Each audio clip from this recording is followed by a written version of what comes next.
Okay. I think we are going live here. Welcome. This is a Comics Launch live stream, and I'm excited for the topic that we have today. We're going to be talking about acquiring popular IP and taking it to the next level. And I have a great guest to talk about this with me today. So I'm going to introduce her. My guest today, inker, designer, editor, and co-owner of Unlikely Heroes Studios, which is a publisher of comics and graphic novels, including titles such as The Surgeon, Super, Power Broker, and more. And this is the first time she's on the Comics Launch podcast. So welcome, Laurie Foster. How are you doing, Laurie? Hey, thank you. Yeah, it's crazy. Like, I've known about you for a long time, but I've never hung out with you or chatted, so I'm excited to do this.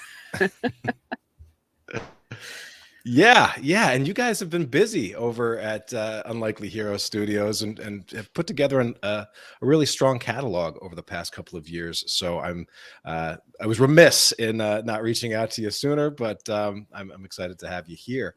And so, today's topic is going to be something that we haven't talked a ton about on this podcast. Usually, the creators that are coming on this show, most of it is focused on sort of developing brand new material from the ground up, and I know you with your Unlikely Hero Studios do a lot of that, but publishing is not only also publishers where they spend a big time of their focus like acquiring, say, foreign licensing materials or materials that has already existed in one format and sort of repackaged maybe to get a wider distribution, things like that. I know Scout Comics is a comic book publisher that does a lot of development of Kickstarter funded IP that then they take it into the direct market. And so what we're going to talk about today is the fact that you and your publishing company has taken over an existing anthology franchise,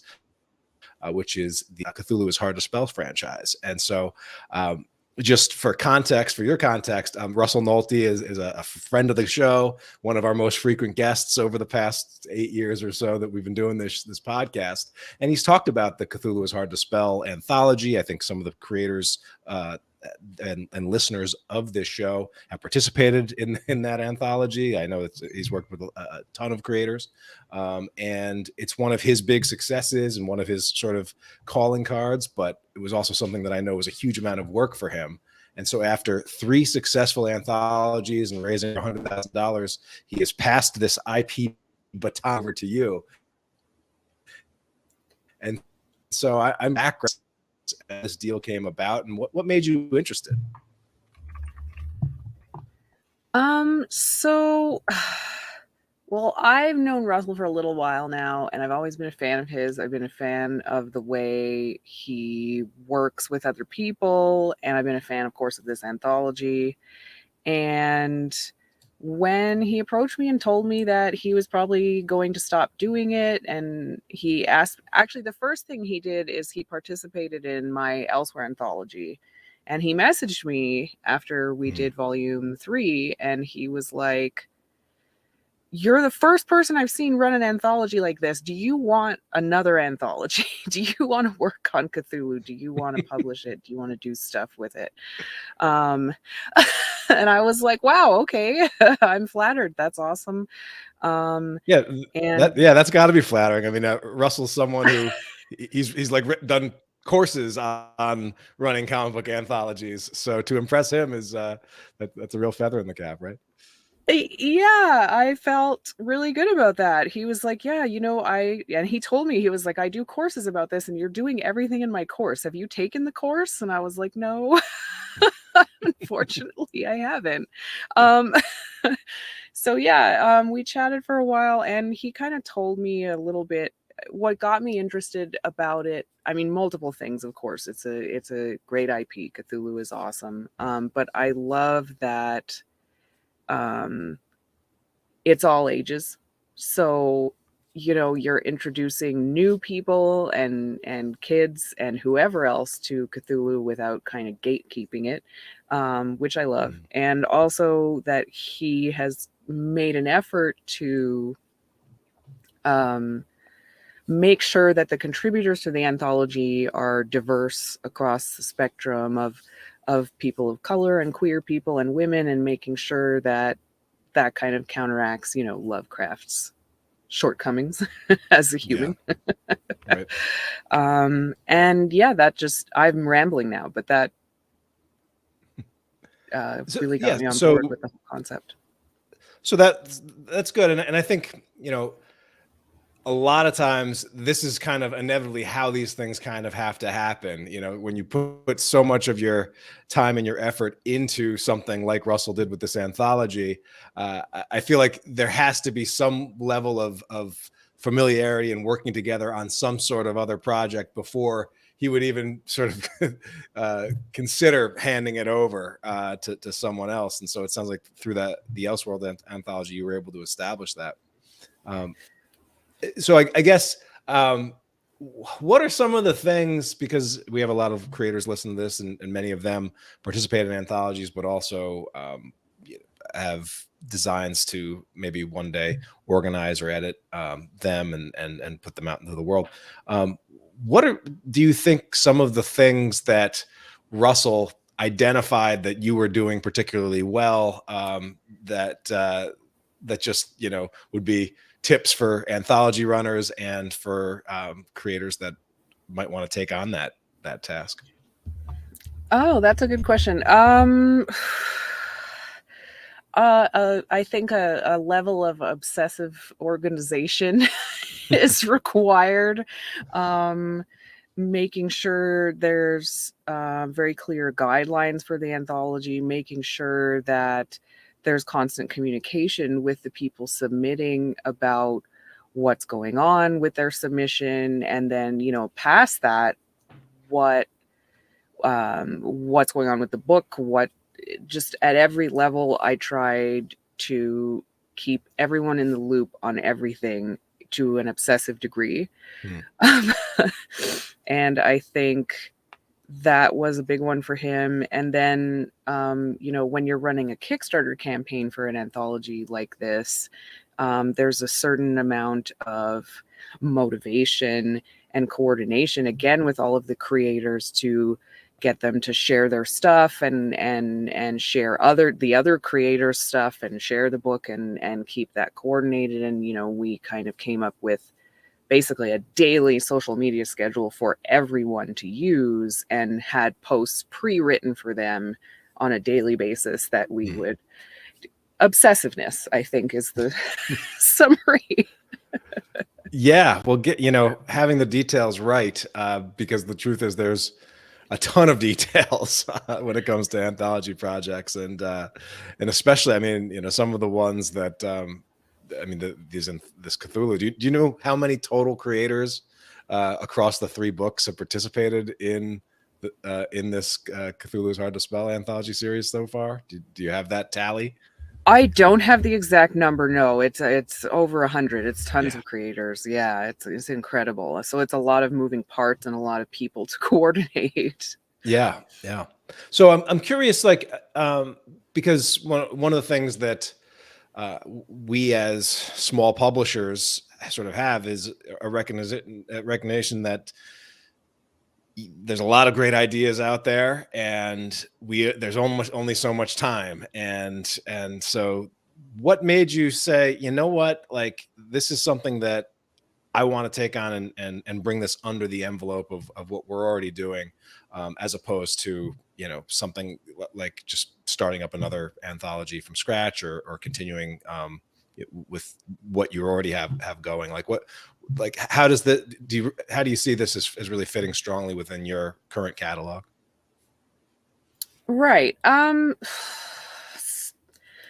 think again, the main thing is just the way Russell went about doing this series. It's not just Cthulhu, it's not just Lovecraft. It's tailored in a different way. The stories are a little different. They're all age appropriate, but they're still terrifying stories in the same book as kind of cartoony, ridiculous stories.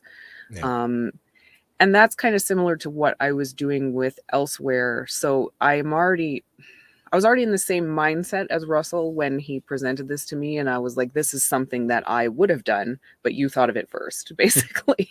Like, Nice. Yeah. so it fit So in. okay. So as in taking over the Cthulhu is Hard to Spell anthology, sort of you were in a position of, okay, well, all right, we've have it. Russell has given us the reins. Now I'm in the leadership thing, and so now you have sort of a decision. Like, do you roll forward immediately with a fourth anthology and take that in a new direction, or do you relaunch? And what you ultimately decided to do was to do a relaunch for the material that already exists, and release it in sort of a new softcover format. Can you talk a little bit about what made you the decision to go with sort of this relaunch as the first foray into this under the new regime? Sure, yeah, and that was, oh wow, I was on the fence about that for a while, and Russell and I kind of threw a lot of ideas back and forth because there's a lot to do. But I guess what made me decide to do, because what we've done here is actually, it's Russell did 3 gigantic volumes, and the 3 volumes that I've released here are actually half size, so they're 120 pages instead of 250. So we've divided Russell's 3 books actually into 6 volumes, 6 shorter softcover volumes. And the reason why I went with this and decided to start with this is because it's more accessible, it's more affordable. Like, not everyone can throw, I don't remember his original price point, but let's say $85 or $100 on a gigantic brick of a hardcover. Not everyone can do that. And, in terms of distribution in stores and stuff as well, we thought maybe getting these into softcover trade format, shorter softcover trade format, would make them more appealing both to backers and to the direct market. Yeah, that makes a lot of sense. And in order to do something different with it and to sort of create a new price point that isn't quite as high, and especially given the all ages nature of the series, it seems like having a more attractive, easier, or lower price point does make sense, and maybe a shorter volume. Cool. So what do you and then the other question that I have, which is an interesting question here, is, this was a franchise that really thrived on Kickstarter and was built from the ground up on Kickstarter, but you made the decision to launch it on Backerkit's new platform. Can you talk about that decision? Is this your first Backerkit crowdfunding launch? Yeah, so yeah, it is. And it was also a thing we were on the fence about, but I love Kickstarter. I've had 27 successful Kickstarter campaigns or something ridiculous at this point. I love Kickstarter. I love working with them. But because Russell had already used Kickstarter as a platform, and because I've been working with Backerkit for my fulfillment for a year and a half now, and they've just been absolutely great and really communicative and really just, I feel like it's a collaborative process. And, in speaking continuously with people at Backerkit, I slowly wondered if it would be a good idea to give it a try. And, we chatted and they thought it would be a good idea too. So I talked to Russell and he was like, sure, I'll be a guinea pig. And we just went for it, is basically.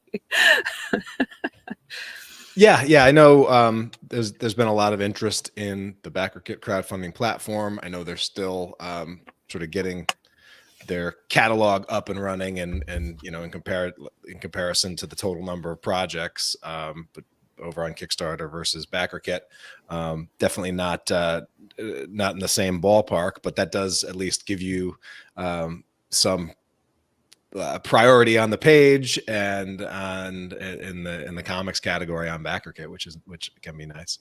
And it seems like the campaign is off to a great start. 82% funded with 26 days to go, and over 100 backers coming back for this. So that's a good start to this. Is this sort of on par with expectations, or did you really have any way to judge? Or It was kind of a gamble. It was kind of a guess, but it's on par with what we want. So I'm very happy with it. I feel good about it, and Backerkit is helping us market the campaign as well, which I really like because I think this is a marketable book in terms of pulling in new random people through ads and stuff like that. Because Cthulhu and so many different stories and creators, I think it works really well.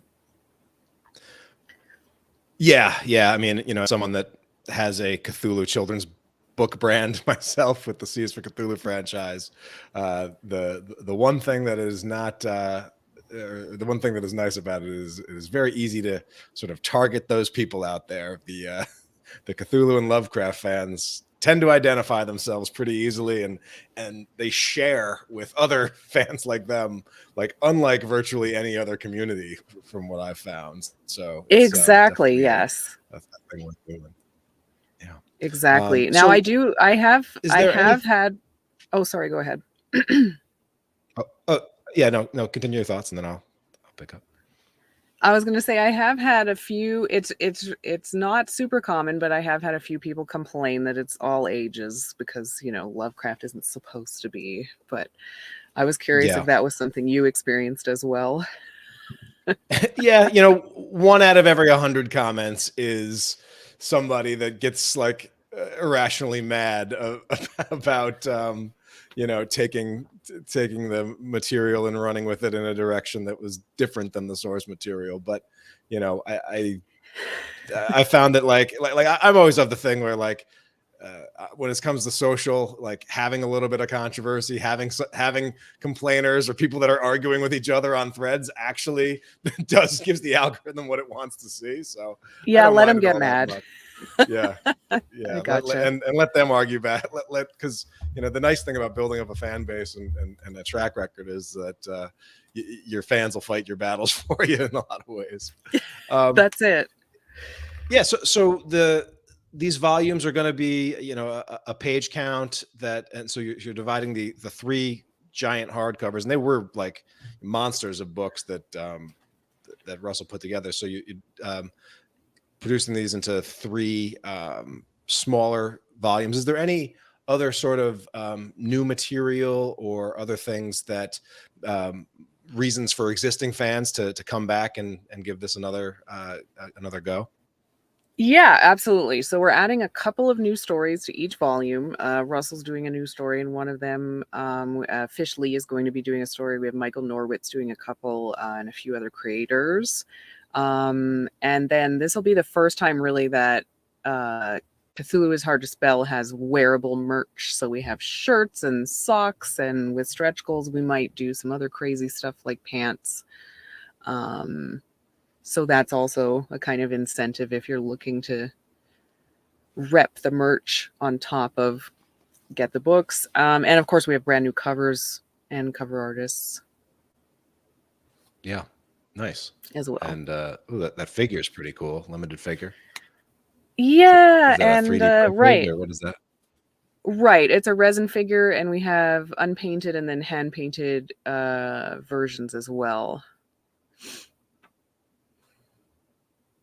Yeah, those are great. And I'm the really socks. excited about those. Nice. Yes. Yeah, there's some cool stuff. And how was your experience putting together this campaign on the Backerkit platform? I know as a Kickstarter, I found whenever I would experiment with other platforms, it is a little bit like trying to write left-handed, but so used to how Kickstarter works. But what was your experience, and is there any features or any things about the way Backerkit works that you're like, what? Yeah, that is a really great way to do things. It was super easy. It was, and I also really like on the left there, you can jump around between the sections, which I really appreciate. So if like you don't want to scroll down everything, you can jump between pledge levels and stretch goals and add-ons. All of that stuff was kind of in there, and it was really easy to build on. The way that the website is coded, it allows you to just like copy and paste images and text and move them around. which isn't something that Kickstarter lets you do. You have to kind of, it's harder to move stuff around very easily. You have to re-upload it, and then there's a glitch when you upload images sometimes. I'm sure everyone's familiar with that. So in terms of that, it was super, super easy. Of course, their integration post-campaign also is fantastic, and I love that. It makes it super easy to fulfill. Yeah, it's great. The way they put the pledge levels in front of your face with images of the items is also really great. I really liked it. It was super easy to set up. Nice. Is there, so, Backerkit is known for the pledge manager, and as you've done plenty of Kickstarter campaigns, there's sort of the process of you launch the Kickstarter ends, you wait 2 weeks for the money to come through. Usually around that time is when you then send the survey to your backers. Is there a separate survey send time when you use Backerkit, or are they collecting that information up front? When you use the Backerkit crowdfunding, do you then switch over to Pledge Manager and it's kind of like seamlessly integrated, but is there still that step of sending the survey? Do you understand what I'm saying, or what I'm asking? That's a good question, and I'm not sure. I think it's all integrated. Yeah. But I'm going to find out when this campaign is over. Yeah. So that is one thing that I haven't been 100% clear on, and one thing that I'm curious, because I've always found, like, even after Kickstarter started offering add-ons, I've still used Backerkit, and I've still found that significant numbers of backers for significant funding still add on, even after they've had the opportunity to add on Kickstarter. And I'm curious whether or not that potentially, if it is all integrated and it's just all done, does that actually lose out on another sales opportunity? So that's something that I'd be interested, because it seems like, when you have people's attention and they're filling out that survey and you put stuff in front of them, there's a certain 5% that just can't, they can't resist it, and they can't avoid it. So I'll be curious what your experience is as you go through the fulfillment side, going from the Backerkit crowdfunding into the fulfillment side of things. Yeah, same. I imagine it's going to be the same. I think they're going to have a survey. It would make sense to me. So if they don't, I'm going to tell them they should to have that survey and have those items pop up. Because yeah, I've used that before, not just in terms of survey, but I like to do stuff like, be like, hey, would you like to add on not a free mystery gift? Would you like to pay $10 for a mystery gift? Right at the beginning of the survey, and like get people there, and it's super helpful. So yeah. Sometimes just asking those like dynamic upgrade questions, if you get the right one at the right time, and it's just like, people are like, yeah, of course, sure. So obviously the goal is to get this funded and overfunded here on Backerkit and get it out to backers afterwards. But I'm curious, how has Unlikely Heroes Studios been penetrating into other markets besides just the crowdfunding market? Like, what are your plans for this title? Like, who are you hoping to distribute this through? Or what's the plans for? It looks like you'll probably be doing a large print run and hoping to have these in circulation for a while. But what do you have in mind to really get this book out there? I would like to work with Lunar. I'm chatting with them about it, so I'm hoping that we can get it distributed with them in stores. I think that would be awesome. And in the meantime, I'm going to do whatever I can to get it in stores myself.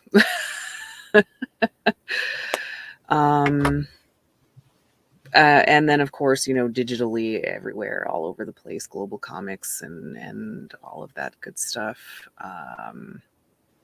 Beyond that, I'm not sure, but I'd like for it to be distributed. Yeah, great. And then, have you gotten to the point where you're thinking about what's next for this anthology? Are you planning to run it back and create do another beast of a volume? Or I guess that if this is the first 3 and there's 3 more to come, that'll probably take care of you for a while in terms of Cthulhu content. But is that on the roadmap?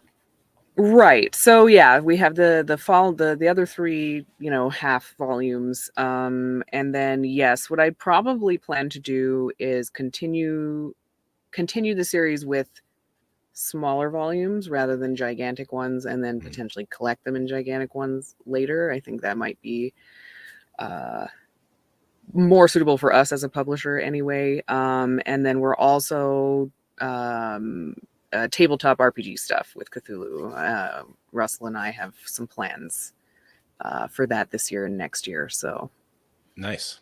Very exciting. I mean, it's a board game has been on our sort of desire list at some point. And it will hopefully be on the roadmap for our Cthulhu Kids brand. But haven't gotten there yet. But I know that just opens up a whole nother world when you're talking about Kickstarter and everything else. So the options are pretty exciting and enticing. I'm curious. So, you have your experience running the Elseworlds anthology. Now you're taking on this anthology property. Do you have any tips for creators who might be out there and they're like trying to get their work into more anthologies, like on what they might be able to do to either make their submissions stand out, or just tips for getting a higher acceptance rate into anthologies like the ones that you edit?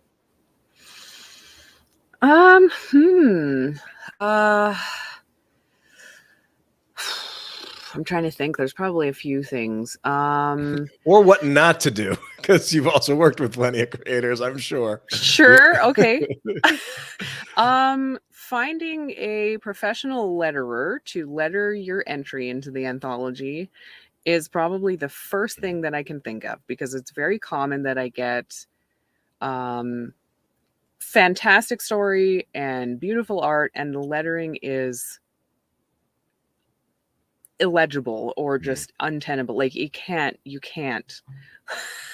Yeah. So coming in with if you're coming in with a finished entry, like with Elsewhere, investing that money in, it's not that much money, in getting it lettered by a pro will make a better initial impression on us. And then in terms of a script, just making sure your script looks like a comic script and is organized and is easy to read.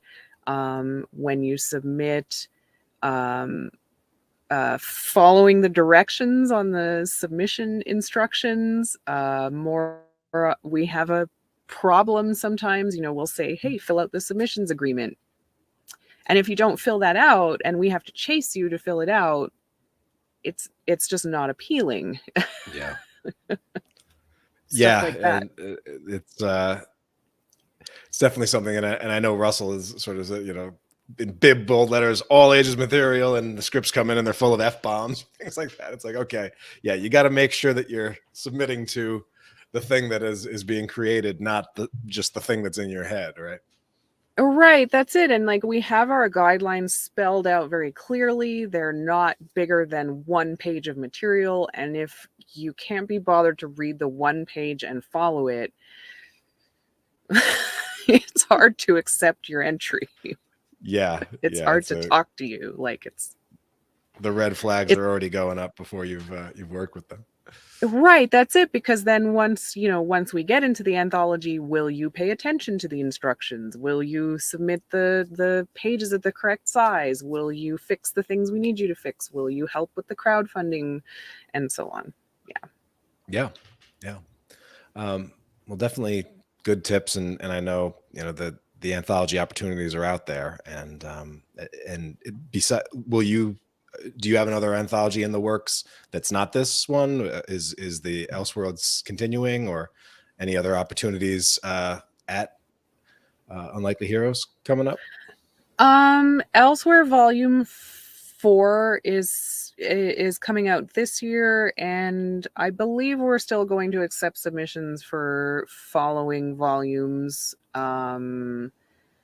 So that's definitely, and that's kind of it's an all genre anthology. So if you have, we look at pretty much anything. We look at all submissions. So that's kind of fun if you have something that's not locked into a specific theme and you really want it, you can send it to us, and it's just uhstudios.com/elsewhere, and you can see all the guidelines and the submission agreement and how to submit, and it's super easy. Very good. Anything else coming up for Unlikely Heroes that you want to talk about or plug down that's coming out later this year? Oh, wow. We always have a ton of stuff. The Surgeon issue 6 is coming out soon. Unthinkables number 2 and 3 are coming out. Miss Medusa number 3. We have because Miss Medusa is kind of a very slow produced book because of how much effort goes into it, we're going to be doing something called Miss Medusa Presents, which is the same writers as Miss Medusa, but we're going to have a bunch of different artists collaborating on a sort of anthology of Miss Medusa stuff. We're going to be doing at least one tabletop book, so expect that. More stuff with Russell. There's going to be all kinds of stuff. Yeah, awesome. And I'm curious, you know, as a small publisher putting out content with juggling multiple IPs and things like that, and a lot of ambitious, like one thing that has I think been a limiting factor is just when crowdfunding is a very important part of the overall business, but figuring out, you know, how many launches you can do in a year and getting it to the point where your launches aren't like stepping over each other's toes, and that you're giving each launch, you know, enough of a pre-launch to really pop, but also feeling like you have to have some recovery and downtime. Like, what are you sort of finding? Where's the right amount of crowdfunding for your studio, or you still feel like you're trying to figure that out like the rest of us? Right. I'm definitely still working on figuring it out. There's definitely some burnout creeping up as, you know, I want to run as many campaigns as I can and keep all of the different creators and teams happy with the amount of books that are coming out. I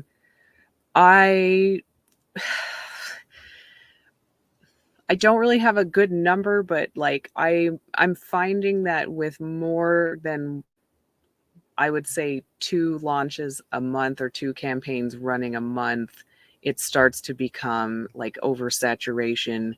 I mean, for me, first of all, like I'm just going to keel over, but also for the backers, we don't want to throw too much at them.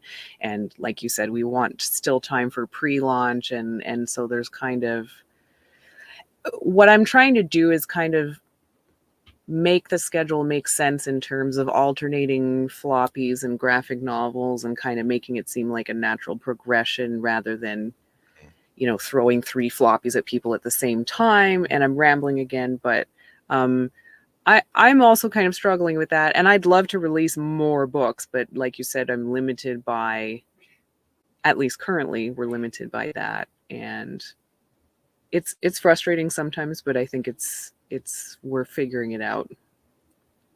Yeah. Yeah. And I think the nice thing about the Kickstarter platform is that, you know, compared to just about anything else, and I guess this also would go for Backerkit as well, but it's so darn flexible. Like, the direct market wants a certain thing, you know, it would not make sense to launch an issue 1 and then not have the next issue be issue 2, you know, and they're expecting certain things. But like, I'm seeing some creators that are trying to juggle multiple series, and they're doing things like maybe the first issue is just the first issue single launch. Then the next Kickstarter campaign might be for issues 2 and 3. And right, issues 1, 2, 3. So you're doing 2 at a time, and those campaigns run a little bit bigger, but they condense the total amount of launches that you can do. And I think that's something that we're going to be playing with some of our series going forward. You know, we brought with a campaign that we have going on right now for Sync, this is the start of the 3rd volume. So we're launching that. It's a sort of a single issue, but we're going to probably launch again in 2 or 3 months. And that will be for the next 2 issues. And we're going to sort of even do like a Kickstarter specific version that is a double-sized comic that's telling the next 2 chapters. We'll have some really great variant covers and collectibles. But that's going to be the Kickstarter thing. And for a longest time, I've tried to like sync up the Kickstarter market with the direct market and have like the same books like going into backers at the same time. I'm trying to coordinate it, getting into comic shops and retailers. And it's just the juice has not been worth the squeeze, I don't think, in just terms of you could never getting the timing just perfect. And so, I'm sort of shifting towards almost looking at the Kickstarter as sort of like, that's like our direct release, advanced backers, like screening, almost like advanced screening festival sort of deal. And then the direct market will come down the line at a later date, maybe with with stuff that's a little bit more appropriate for the direct market. So like I'm fine with doing, maybe not as high quality paper stock and maybe not all the bells and whistles that we might put in a Kickstarter book, and just have that be the $4.99 priced version that goes to the direct market. Whereas, a crowdfunding supports a higher price point, give them more value along with it. And so that's sort of the approach that we're going to try to take. But it's still logistics and timelines and different creative teams. It can be a lot to manage and make work perfectly. And sometimes things can log jam. But I guess I'm glad to hear I'm not the only one juggling that No, stuff. absolutely. Yeah. And coming up with interesting stuff to offer on Kickstarters too, because you want extras, you want merch, or you want something fancy, some foil stuff or some whatever it may be. And trying to keep that interesting despite releasing a whole bunch of books is also like an interesting challenge. Yeah, I'm curious. How'd you go about that hand painted Cthulhu figure? How did that come about? Who did you get to create that and do the painting for that? That's because that's a nice little high end collectible there. Yeah, thank you. So Sarah and I went and we just looked around on the various like 3D file websites for some really cool looking files, and then we contacted the creators. We contacted a bunch of creators of our favorite ones, and we're like, hey, we're doing this thing, how would you feel about a super limited exclusive run, and you get this much money, and then how do you feel about painting them, since we see that you hand paint your own. And Keith Talbot is the guy who he got back to us, and he was super excited to collaborate with us. He was like, oh wow, like I've never he's made the file and he's painted them himself, but he's never sold them. He's never done anything with them. So he was really excited to work with us, and the figures look so awesome. So, and yeah, he was just 100% on board, and he's going to be painting them and printing them and, treating the resin. So it looks awesome. And yeah. Yeah, it's a gorgeous looking, vinyl figure there. So I would encourage people to check it out. And I'm sure there's probably some Cthulhu fans out there that must have one. So that's great. Yes. Well, awesome. Anything else you want to plug before we wrap things up? Sorry, what was that? You froze. Oh, sorry. Yeah, of course. Anything else you want to plug coming up that, or anything waiting in the wings? Any cool stretch goals that you're hoping to unlock, or? Oh, well, I mean, there's always cool stretch goals. I'd like to, I'm not sure the money amount we're going to offer it at, but I'd like to unlock a slipcase for the 3 books, because I think that would look really cool. And I want to get different art even made for that. So it's super collectible and awesome looking. So I'd love to, double the money we have now. And I bet we could offer a slipcase, something in that range. And I think that'd be awesome. Yeah. I know that's one of those items that I think it works at scale. So if you know you're going to be putting out the the print run at a decent size, it can work.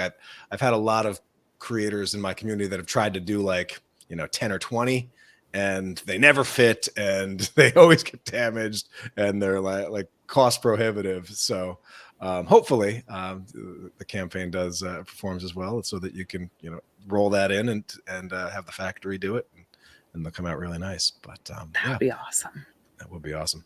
Well, this is great, Laurie. I appreciate you taking the time to share what's going on with this. It's a great relationship that you and Russell have obviously built, and I'm glad that there will be plenty more Cthulhu is Hard to Spill coming out and over the years in different formats. And I'm sure there'll be plenty of creators out there that'll be demanding that you keep it going with more future anthologies. Yes, definitely. Well, we're going to link up to the campaign and everything that we discussed here, and we'll make sure that folks get that. Someone from Facebook says you are the best, so we will trust that they are correct on that. And I appreciate your time, and I hope you have a great rest of the launch. Thank you so much. Thank you for having me. Absolutely. And thanks everyone out there watching, and we can't wait to see what you launch next. Take care, everybody.